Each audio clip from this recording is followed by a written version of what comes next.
dia akan berpasangan dengan suaminya di dunia kalau sesama muslim, gitu ya. Kalau kafir dia dijodohkan oleh Allah Subhanahu wa taala dengan penghuni surga yang lainnya, gitu ya.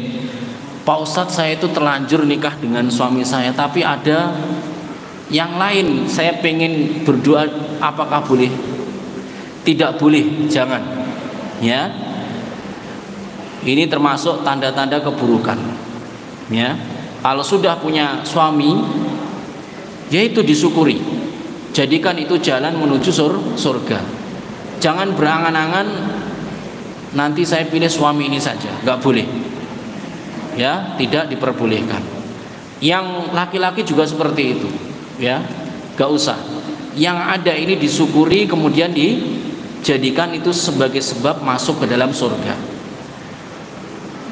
Tadi sebutkan ya, Ustadz, istriku ya gini-gini saja, atau suamiku cuman gini-gini saja.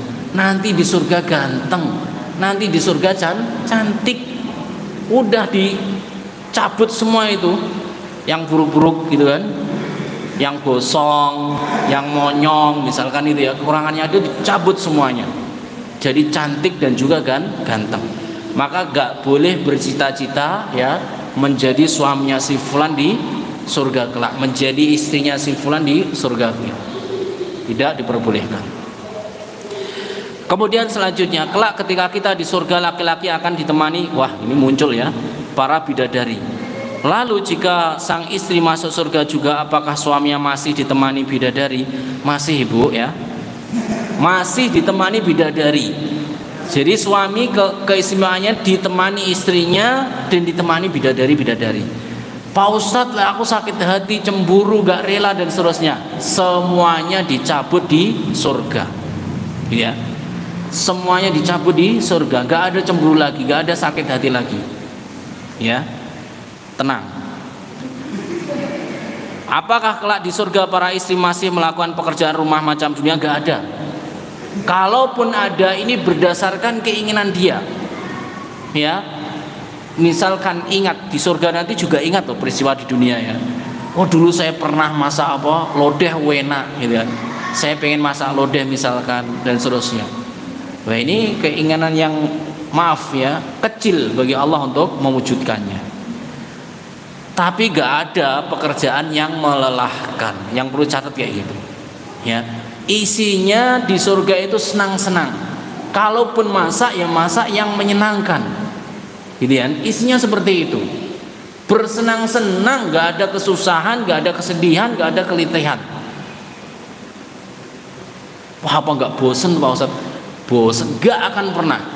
Antum berkunjung tempat wisata saja, kalau indah seharian gak akan pengen pulang. Apalagi surga yang disebut oleh Rasulullah, mata itu belum pernah melihatnya, pendengaran belum pernah mendengarkannya. Bahkan pikiran kita yang tertinggi kenikmatan ini gak akan mencapai kenikmatan surga. Gitu ya. Jadi gak ada pekerjaan Ibu, ketoknya kapok itu kan kerjaan rumah.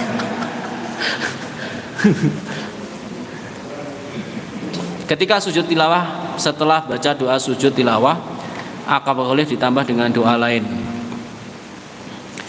Tapi lebih amannya tidak ditambah.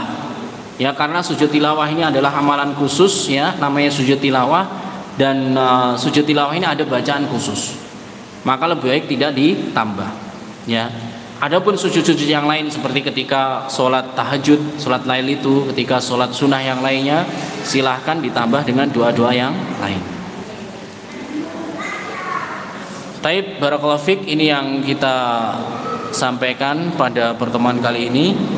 Semoga Allah Subhanahu wa taala memberikan ilmu yang bermanfaat bagi kita. Kita akhiri majelis yang mulia dengan bacaan kafaratul majelis. Sallallahu alaihi wasallam.